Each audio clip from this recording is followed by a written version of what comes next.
London, January 17th, 1917, 11 p.m. The man sitting in room 40 of the British Admiralty had been staring at the same page for 3 hours. Nigel de Grey was not a soldier. Before the war, he had worked at a publishing house where his colleagues called him the Dormouse for his quiet, almost invisible manner. He was not the kind of man who changed the course of wars. That night, he did. The decoded text in front of him was 41 words of German diplomatic language, dry, bureaucratic, the kind of prose that fills government files and changes nothing. Except this time, every word was a weapon. De Grey read it once, then again. Then he stood up, walked down the corridor, knocked on the door of his superior, Captain William Reginald Hall, the man his colleagues called Blinker, and asked him a question that had never been asked in that building before. "Do you want to bring America into the war?" Hall read the page. He said nothing for a long moment. Then he looked at de Grey and said, "This may be the biggest thing of the war. Not a soul outside this room is to know anything at all." He locked the telegram in his safe. For the next 38 days, the most explosive intelligence document of World War I sat in a British safe while the war bled out across Europe. 38 days while American ships crossed the Atlantic. 38 days while Woodrow Wilson still believed he could broker peace. 38 days of silence that cost more than any single battle of the war. Here is what that telegram said. Here is how it travelled from Berlin to London without the Germans ever realizing it had been intercepted. Here is what the British did with it, and what they hid about how they got it. And here is the question that historians have never fully answered. If Arthur Zimmermann had simply said nothing, if he had denied it, as any diplomat in history would have, would America have ever entered the war at all? By January 1917, the war had been running for 2.5 years. It had consumed 8 million soldiers and produced nothing that resembled victory for either side. The Western Front had not moved in 18 months. Verdun had killed 300,000 men to shift a line by a few kilometers. The Somme had killed 60,000 British soldiers in a single day, July 1st, 1916, and the line had barely moved there either. Britain was not losing the war, but it was bleeding in a way that made losing feel inevitable. The single factor that could change this was the United States. Not its army. America had no army to speak of, a peacetime force of roughly 100,000 men. What America had was industry, credit, and manpower that had not yet been ground into the mud of Flanders. Every month that the United States remained neutral, Germany gained time. Every month Britain held on without American intervention, the Treasury in London moved closer to empty. Woodrow Wilson had just won re-election on a single phrase. He kept us out of war. He believed, with the particular conviction of a man who has never been in a trench, that he could end this conflict through negotiation. In December 1916, he had sent peace proposals to both sides.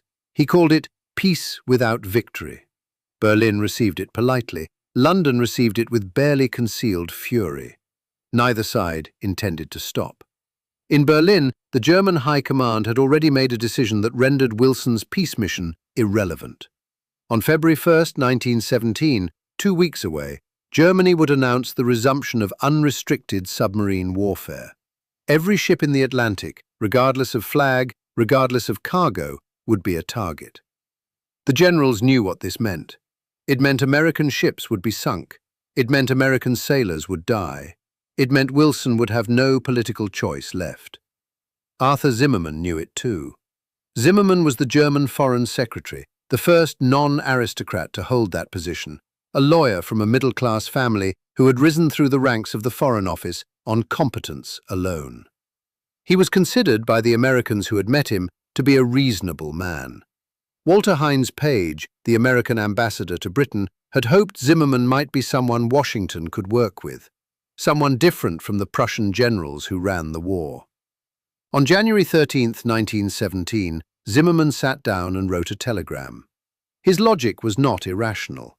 If unrestricted submarine warfare was coming regardless, And if that would bring America into the war regardless, then the strategic question was not how to keep America neutral. That ship had sailed. The question was how to keep America busy. A war on its southern border would do exactly that. Mexico had fought the United States as recently as 1916, when Pancho Villa raided Columbus, New Mexico, and Wilson had sent General Pershing 800 kilometers into Mexican territory in pursuit. Mexican-American relations were at their lowest point in a generation. The ground was prepared. Zimmermann's offer to Mexico was precise. Germany would provide financial support. Mexico would recover Texas, New Mexico, and Arizona, territories it had lost in 1848. Japan, already in tension with the United States over Pacific interests, would be invited to join. Germany would win in Europe. Mexico would win in the Americas. The telegram was encoded in German diplomatic cipher 13040 and handed to the American ambassador in Berlin, James Gerard, on January 16th. Gerard, knowing nothing of its contents, forwarded it through official American diplomatic channels that Woodrow Wilson himself had opened to Germany as a gesture of goodwill toward peace negotiations. The signal travelled from Berlin to Copenhagen. From Copenhagen, it crossed the Atlantic through a relay station at Porthcurno on the southwestern tip of England. Every signal that passed through Porthcurno was automatically copied, not by accident, by design. British intelligence had been tapping that relay since the first months of the war. The telegram arrived in room 40 at 11 p.m. on January 16th. Nigel de Grey was on the night shift. He recognized the cipher immediately, 13040, a code Room 40 had been reconstructing for years from captured documents and mathematical analysis. He began working. By the following evening, January 17th, he had enough of the text to understand what he was reading. From that moment, the clock that really mattered in this war was not the one on the Western Front. It was the one inside a locked safe in the British Admiralty, and it was ticking toward a date that Germany did not know existed. 1. The secret. Room 40 did not exist, officially. There was no sign on the door, no entry in the Admiralty's organizational charts. The men and women who worked there had signed documents that made even acknowledging its existence a criminal offence. In the autumn of 1914, when the unit was formed in a single room on the ground floor of the old Admiralty building in London, its founder, Alfred Ewing, had recruited not soldiers or intelligence professionals, but civilians, a publisher, a theologian, a classicist, a crossword enthusiast. People whose minds worked sideways, people who found patterns where others saw noise. By January 1917, Room 40 had decrypted nearly 15,000 German communications. Naval orders, diplomatic cables, operational plans. The German High Command conducted its war in what it believed was an impenetrable code. Room 40 had been reading over its shoulder for 2 years. The Germans did not know. This was the most important secret of the war, more important than any single battle plan, more valuable than any territory captured or surrendered. As long as Germany believed its codes were secure, Room 40 could keep reading. The moment Germany suspected otherwise, every codebook in the empire would change overnight, and 2 years of painstaking cryptographic work would become worthless paper. Captain William Reginald Hall understood this with the precision of a man who had spent his career thinking about information as a weapon. Hall, Blinker, as everyone called him, for the involuntary facial tic that had ended his active naval career, was not a traditional intelligence officer. He was something rarer, a man who understood that knowing a secret and using a secret were 2 entirely different problems. The first was technical, the second was surgical. When de Grey placed the partially decoded telegram on his desk on the evening of January 17th, Hall did not reach for the telephone to call the Foreign Office. He did not send a messenger to Downing Street. He read the text, locked it in his safe, and told de Grey that no one, not the Foreign Secretary, not the Prime Minister, not the American Embassy 3 streets away, was to know that this document existed. He had a problem that went beyond the telegram itself. The telegram had travelled through American diplomatic cables. Britain had been tapping those cables since the early months of the war, secretly, without Washington's knowledge, in direct violation of American neutrality. If Hall handed the telegram to the Americans, he would have to explain how he obtained it. Explaining how he obtained it meant revealing that Britain had been intercepting American government communications for 2 years. That revelation would not bring America into the war. It would detonate the relationship between London and Washington at the exact moment Britain needed that relationship most. Hall needed a cover story, and he needed time to construct one. While he worked on it, the war continued to pay its daily price. On January 31st, Germany formally announced the resumption of unrestricted submarine warfare. On February 3rd, Wilson broke off diplomatic relations with Berlin, the closest America had come to war without actually declaring it. The political pressure on Wilson to act was building. But without proof of direct German aggression against American interests, the president had room to hesitate. Wilson was constitutionally a hesitator. The telegram in Hall's safe would remove that room entirely. If he could find a way to hand it over without destroying the source. The solution came from Mexico.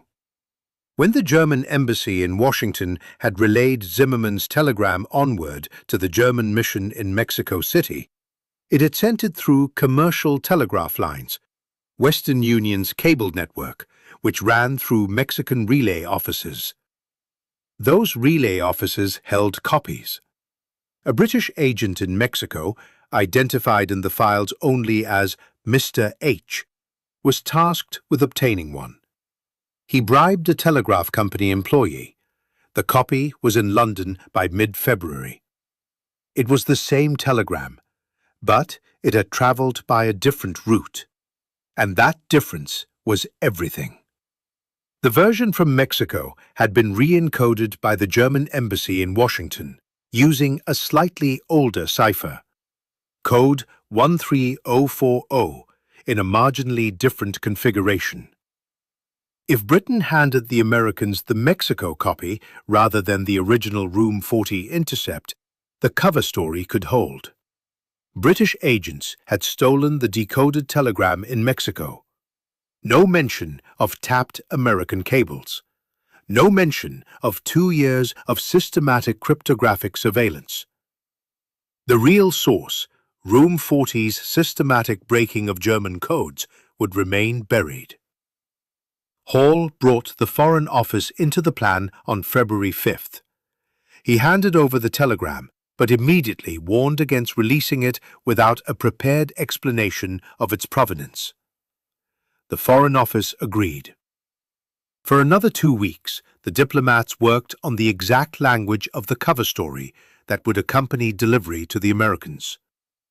On February 19th, Hall showed the telegram to Edward Bell, the secretary of the American Embassy in London. Bell read it and told Hall it was a forgery, British propaganda. He had seen too many planted documents to believe that any German official could have written something this catastrophically stupid. Hall did not argue. He simply handed Bell the cipher key, the actual codebook numbers, and told him to verify the text himself against Western Union's telegraph records in the United States. Those records were American property, sitting in American offices, accessible to American government officials without British involvement. If the telegram was genuine, the numbers would match. Bell took the cipher key and went back to the embassy. 3 days later, on February 23rd, American Ambassador Walter Hines Page was summoned to the British Foreign Office. Arthur Balfour, Foreign Secretary, former Prime Minister, a man whose entire diplomatic manner suggested he found most situations mildly beneath him, stood and handed Page a folder. Inside was the coded text of the telegram, its German transcription, and an English translation. Page read it standing up. The offer was precise and clinical.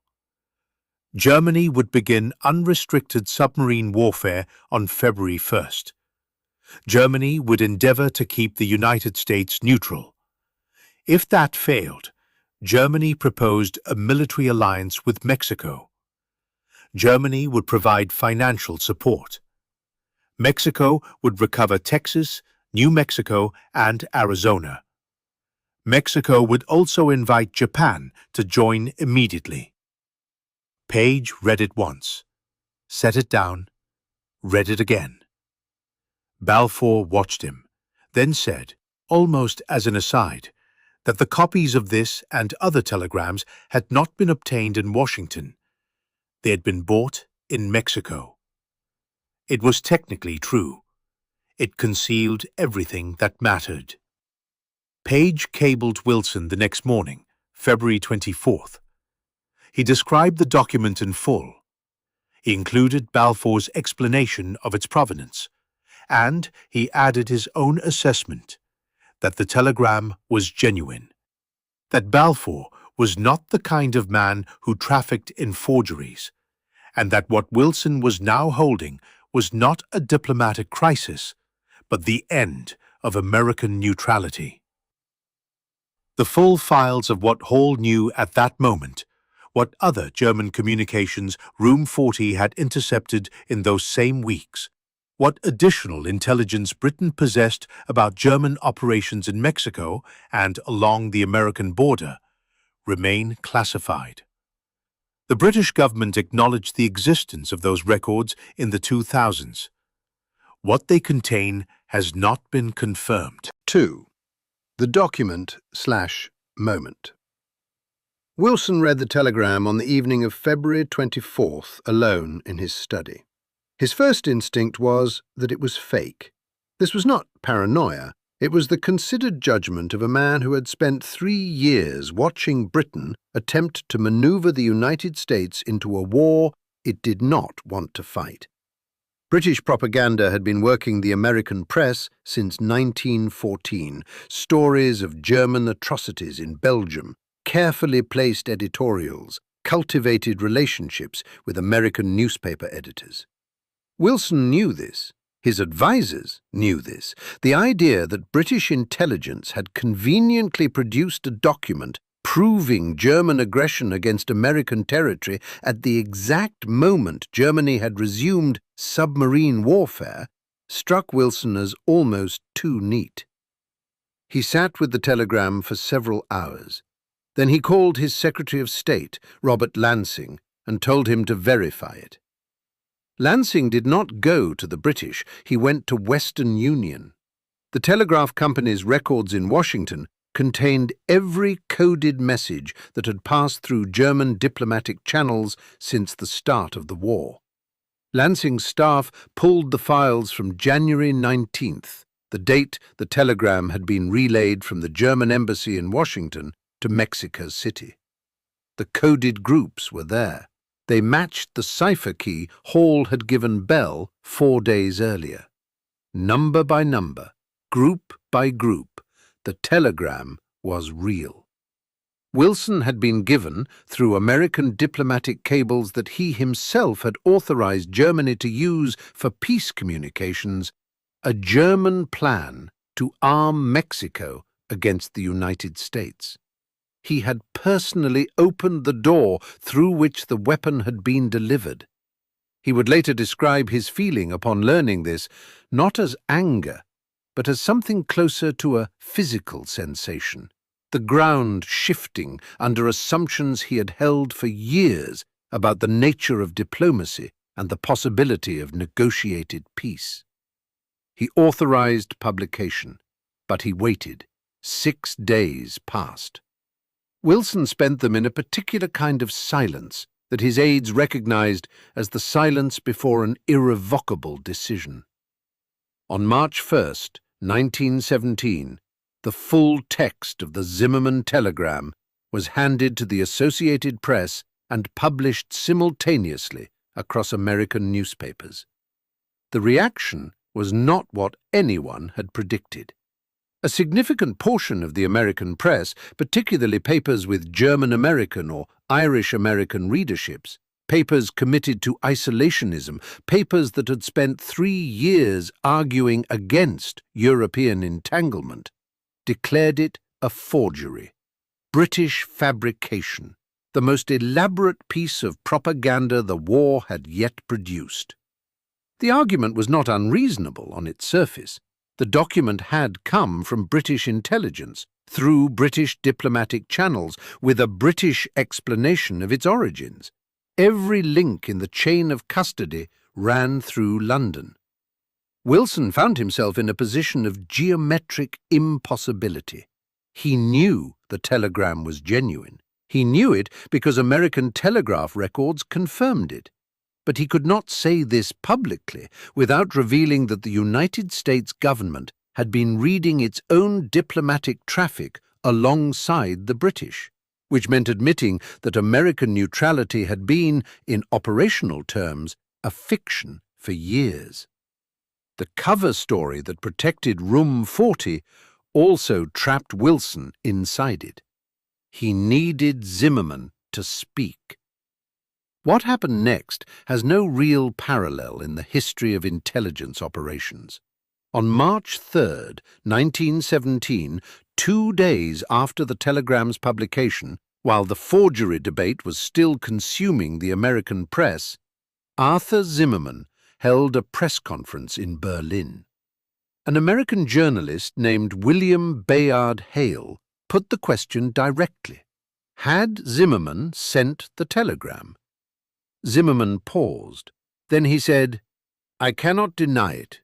It is true." The room went quiet. Zimmermann continued. He explained that the telegram had been a contingency plan only, to be activated if and only if America declared war first. He argued that this demonstrated Germany's good faith.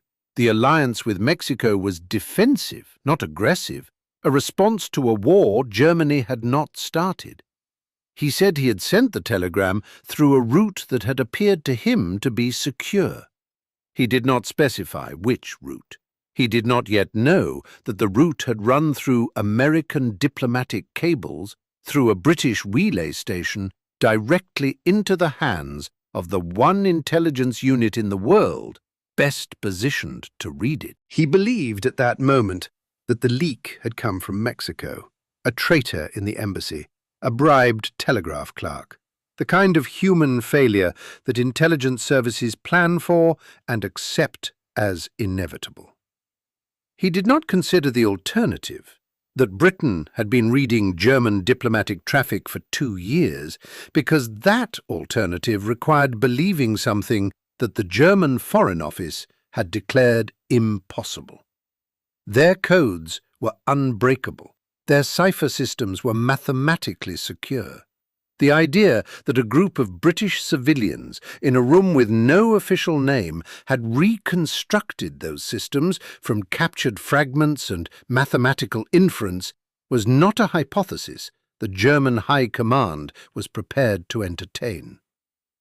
This certainty cost them everything, because Zimmermann's admission did what Wilson could not do and what British intelligence could not risk doing. It removed the forgery argument from the American public debate in a single sentence. The papers that had spent 48 hours calling the telegram a British fabrication went silent. The isolationist senators who had been preparing to filibuster the Armed Ships Bill found themselves with nothing left to say. The editorial boards that had argued for continued neutrality looked at Zimmermann's own words and had no counter-argument to offer. Wilson received the news of Zimmermann's admission at the White House. He was meeting with his cabinet at the time. He read the report, set it down on the table, and said nothing for a moment. Then he said, "Well, gentlemen, that simplifies matters." The Armed Ships Bill passed the House 403 to 13. The Senate filibuster collapsed. On March 9th, Wilson used his executive authority to arm American merchant vessels without waiting for congressional approval. On March 20th, he met with his full cabinet for the first time since the telegram's publication. Every member, for the first time in 3 years of war, voted unanimously in favour of intervention. On April 2nd, Wilson appeared before a joint session of Congress. He cited the Zimmermann telegram explicitly, describing it as evidence that Germany had attempted to stir up enemies against the United States at its own borders. He asked for a declaration of war. The Senate voted on April 4th, the House on April 6th. In Berlin, Zimmermann's file on the telegram was closed and archived. The German Foreign Office sent von Eckart in Mexico on a quiet investigation to find the source of the leak. Von Eckart conducted interviews, reviewed personnel records, examined telegraph logs. He found nothing, because the leak had not come from Mexico. Von Eckart reported back that his embassy was clean. The Foreign Office accepted his findings and declared the matter resolved. In London, Hall read the report of von Eckart's investigation with what his colleagues later described as quiet satisfaction. Room 40's existence remained protected. The German diplomatic cipher remained in use. British signals intelligence continued reading German communications for the remaining 19 months of the war. The telegram that had crossed the Atlantic through American cables, been intercepted at a British relay station, sat in a locked safe for 38 days, travelled through a bribed telegraph clerk in Mexico City, passed through the hands of a skeptical American ambassador, survived a public forgery debate, and been confirmed by its own author, had done its work. What no newspaper reported on April 6, 1917, and what no government official confirmed for decades afterward, was the precise mechanism by which it had travelled. The American public knew that Germany had proposed an alliance against the United States. They did not know that the proposal had been delivered using American diplomatic infrastructure. They did not know that Britain had been tapping that infrastructure for years. They did not know that the Agents in Mexico story was a construction designed to protect a cryptographic operation that would have been destroyed by the truth.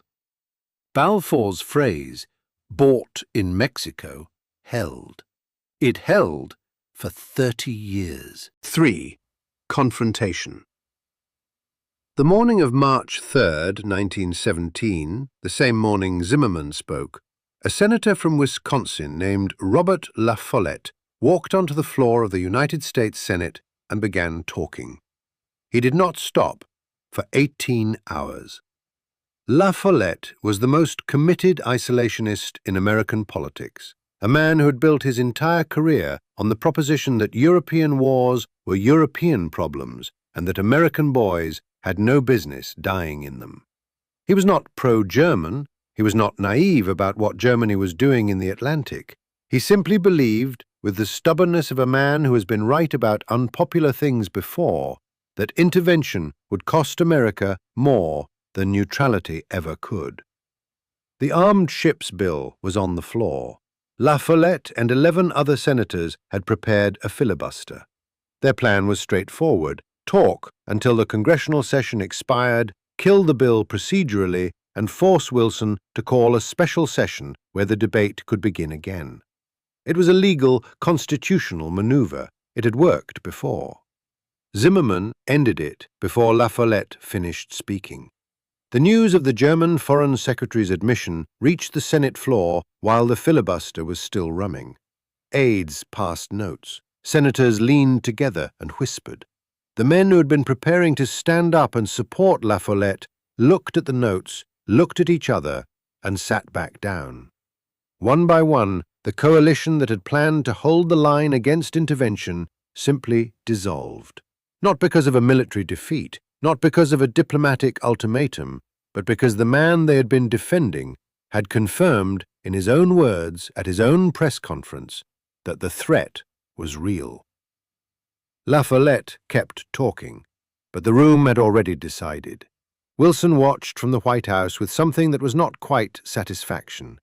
He had not wanted this war. His entire political identity was built around keeping America out of it. "He kept us out of war," had won him an election 4 months earlier. The Zimmermann telegram had not changed his values, it had changed his options. What no one in Washington fully understood in those first days of March was the other side of the equation, the German side. What had Zimmermann been thinking? The question matters because the answer reveals something that neither the American press nor the British government had any interest in publicizing. Zimmermann's logic was not the logic of a reckless man. It was the logic of a man who had run the numbers and found them unfavorable. Germany's military leadership had made the calculation in late 1916 that unrestricted submarine warfare would bring America into the war. This was not a secret within the German High Command. The admirals had presented the projections. The Foreign Office had reviewed them. The conclusion was consistent. American intervention was coming, regardless of what Germany did diplomatically. The question was not whether to prevent it, but whether to prepare for it. Zimmermann's telegram was preparation. If America was going to enter the war anyway, then the least Germany could do was ensure that American military attention was divided. Part of it pointed at Europe, part of it absorbed by a war on its southern border. The loss of Texas, New Mexico, and Arizona was a price the United States would pay in soldiers and resources that would not reach France. Mexico and Japan, as active belligerents, would tie down American forces on 2 fronts simultaneously. The plan was not irrational. It was, in the cold arithmetic of total war, defensible. What it was not was executable. Venustiano Carranza, the Mexican president, received Zimmermann's proposal through his ambassador in Washington on February 19th. The same day, Hall showed the telegram to Edward Bell at the American embassy. Carranza assigned his military commission to assess it. The generals were blunt. Mexico was in the middle of a civil war. Carranza's control over his own territory was incomplete. The Mexican army had neither the equipment nor the supply lines to sustain a campaign against the United States. Even if every Mexican soldier fought with perfect unity and perfect loyalty, which no one in the commission believed, the United States would crush the offensive within months, occupy Mexican territory, and install a government friendlier to Washington. The proposal would not recover Texas, New Mexico, and Arizona. It would cost Mexico whatever sovereignty it had left. Carranza rejected the proposal quietly. He did not inform the Germans directly. He did not make a public statement. He simply did not respond to von Eckart's approaches.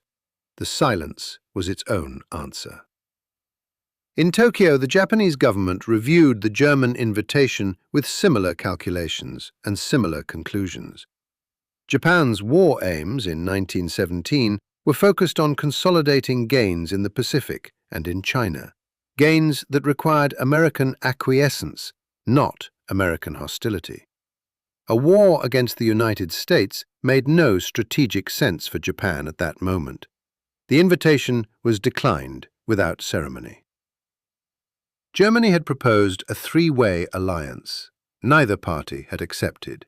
The plan existed only on paper, in a telegram that had been intercepted, decoded, locked in a safe, extracted through a bribed telegraph clerk, and handed to the one government it was designed to threaten.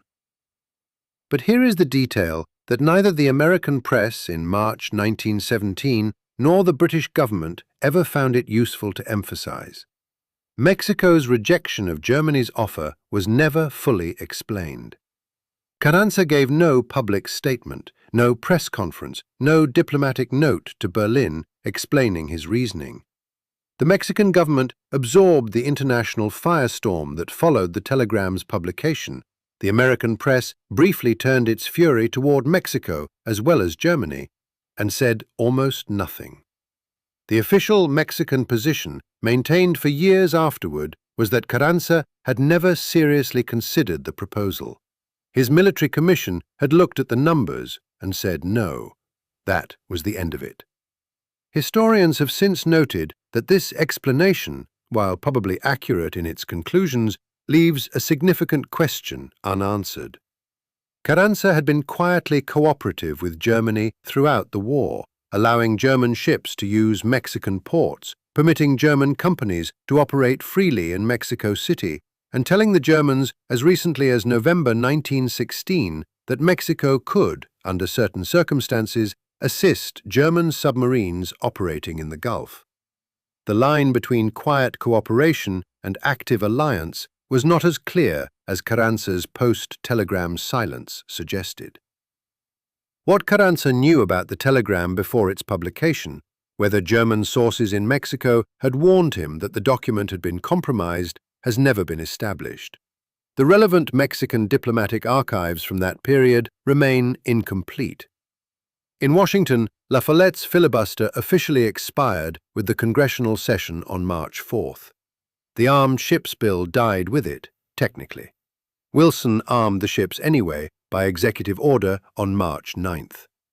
Somewhere between the locked safe in London, the bribed telegraph clerk in Mexico City, the press conference in Berlin, and the Senate floor in Washington, the last obstacle to American intervention had been removed. Not by a battle, not by a sinking, by 41 words of German diplomatic prose that had travelled through the wrong relay station on the wrong night and landed on the desk of the one man in London who knew exactly what to do with them. 4. Concealment. The lie held for 30 years, not because it was clever, because everyone who knew the truth had reasons to protect it. Britain needed Room 40's existence to stay buried, not just through the remainder of the war, but after it. The cryptographic methods developed in that unremarkable room on the ground floor of the Admiralty had given Britain an intelligence advantage that extended beyond the armistice. The diplomatic codes that Room 40 had broken were still in use by foreign governments in the 1920s. The operational relationships, the tap points, the relay stations, the network of intercept positions that funneled foreign communications through British hands were still functioning. Publishing the truth about how the Zimmermann telegram had been obtained would have been, in intelligence terms, the equivalent of burning down the building while the war was still being won. The United States needed the lie too, for different reasons. Wilson's administration had authorized Germany to use American diplomatic cables as a gesture of goodwill toward peace negotiations. Those same cables had carried a plan to arm Mexico against the United States. If the American public had understood in April 1917 that their government had personally delivered the Zimmermann telegram to the German embassy in Washington, that Wilson's own peace initiative had been the mechanism by which the threat arrived, the political consequences would have been severe. The cover story that protected Britain also protected Washington. Germany needed the lie most of all, though it did not know it was participating in one. The German Foreign Office's insistence that its codes were unbreakable was not stubbornness. It was institutional survival. The moment the High Command acknowledged that Room 40 had been reading German diplomatic traffic for 2 years, every strategic decision made during that period would require re-examination. Every operation that had failed unexpectedly. Every diplomatic initiative that had been countered before it could succeed. The implications were too large to absorb. It was easier, psychologically and institutionally, to believe in a traitor in Mexico than in a systematic British intelligence operation that had been running since 1914. Von Eckart's investigation found no traitor because there was no traitor to find. The Foreign Office closed the file, and Germany went on using the same compromised codes for the remainder of the war. Hall retired from active service in 1919. He never published a memoir.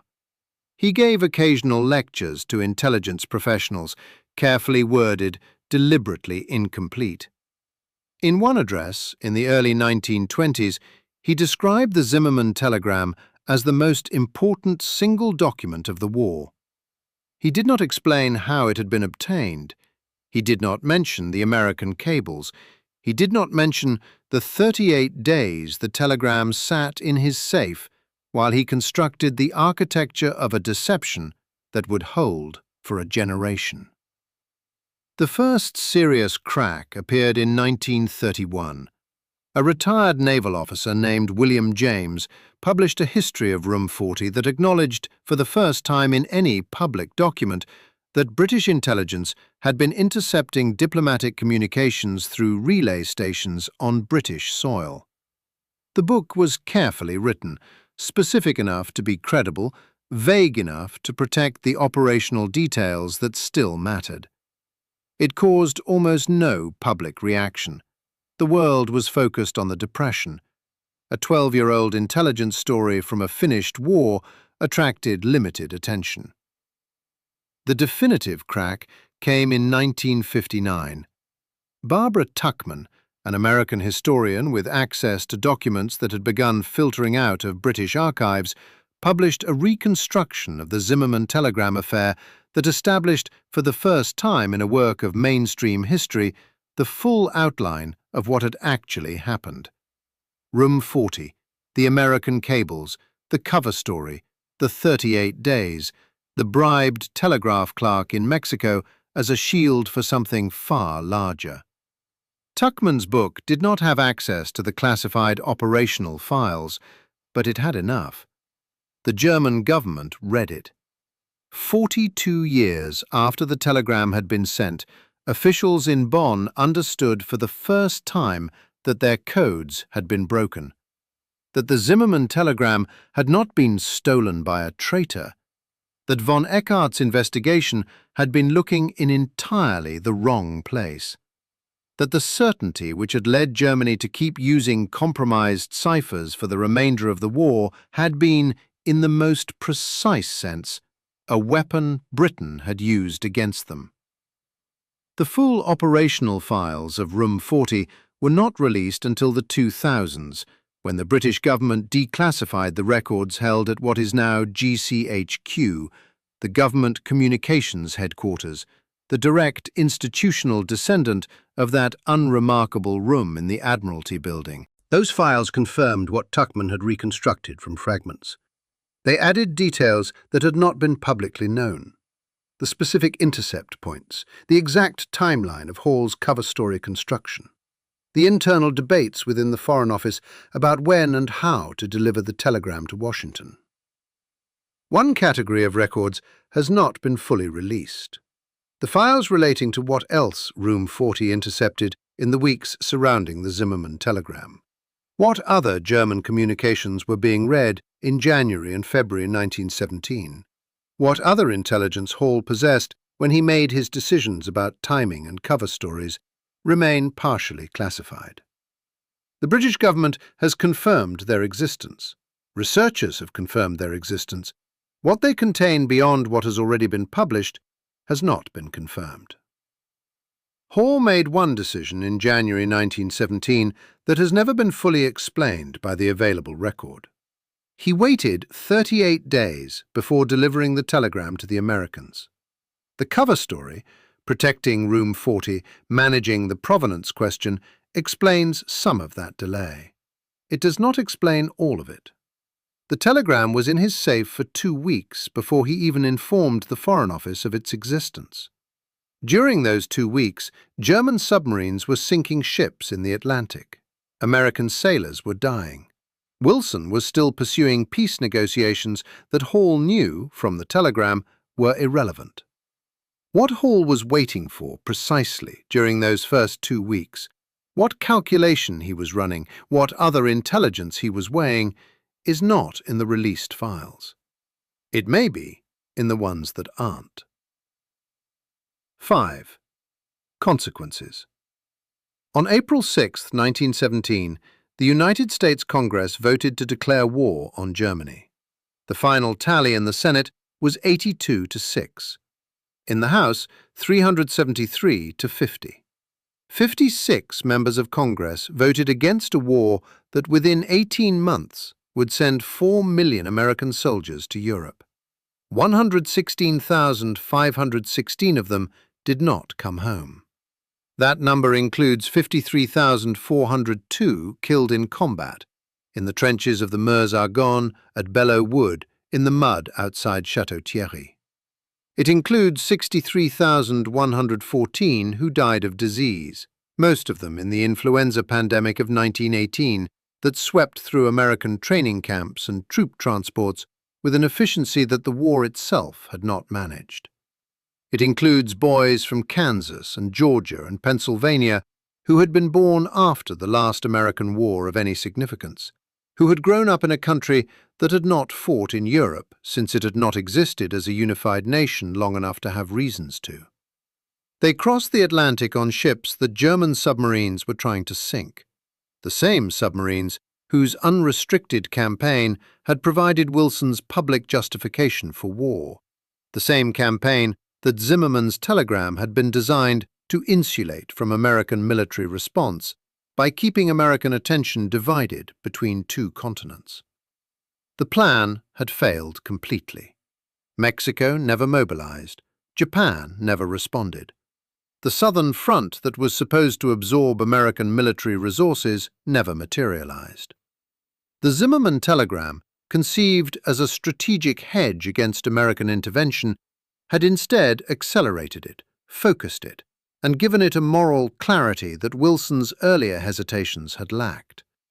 Germany's military leadership had predicted that even with American intervention, unrestricted submarine warfare would strangle Britain before American forces could arrive in sufficient numbers to matter.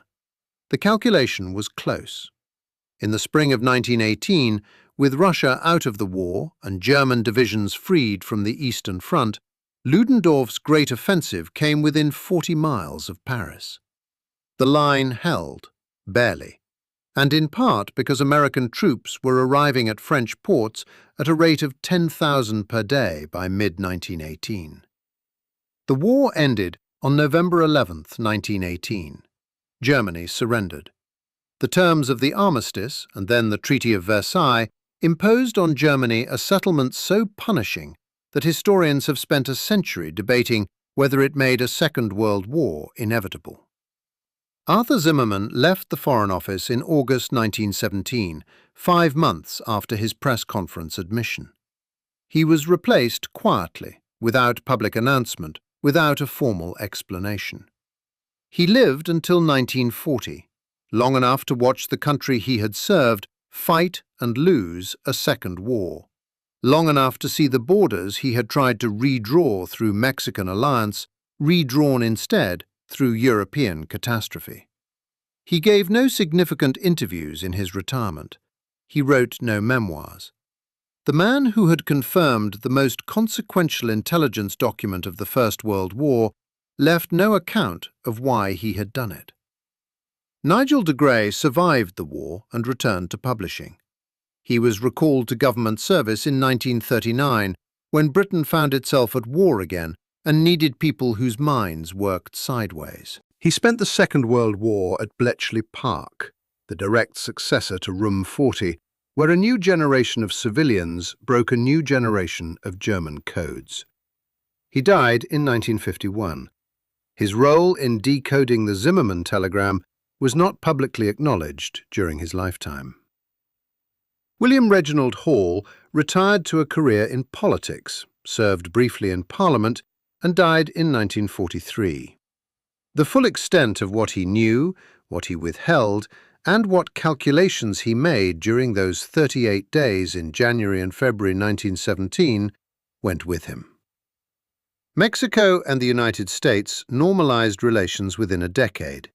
The territories Zimmermann had promised, Texas, New Mexico, Arizona, remained American. They have remained American since 1848. No Mexican military commission has revisited the question. The telegram itself, the original coded text intercepted at Porthcurno on the night of January 16, 1917, is held in the archives of GCHQ in Cheltenham. It is not on public display. Nigel de Grey's handwritten decrypt, the first human reading of those 41 words, survives. It is 4 pages long. The handwriting is neat, precise, and slightly cramped, the handwriting of a man working carefully in a quiet room on a night shift, not yet understanding what he was holding. London, January 17th, 1917, late evening. Nigel de Grey walks down a corridor in the old Admiralty building. The building is quiet at this hour. The war is somewhere else. In the mud of Flanders, in the North Atlantic, in the chancelleries of Berlin and Washington, where men are making decisions about things that have not happened yet. De Grey knocks on Hall's door. Hall reads the page, locks it in his safe. Now you know what was in it. You know that the telegram travelled through American diplomatic cables that Woodrow Wilson had personally authorized, that the man who kept America out of war had unknowingly provided the infrastructure that would bring America into it. You know that Britain intercepted it at a relay station on the southwestern tip of England, read it in a room that officially did not exist, and then spent 38 days constructing a lie careful enough to survive 3 decades of scrutiny. You know that Germany sent its military commission to Mexico to find a traitor who was never there. You know that Zimmermann, given every opportunity to deny, deflect, and survive, stood at a press conference in Berlin and said 4 words that made denial impossible for everyone else. I cannot deny it. 4 words that sent 116,000 Americans to graves they would not otherwise have occupied. 4 words that collapsed a filibuster, armed merchant ships, and walked Wilson through a door he had spent 3 years trying to keep closed. De Grey went home that night not knowing any of this. He knew only what the page said. Sometimes that is enough.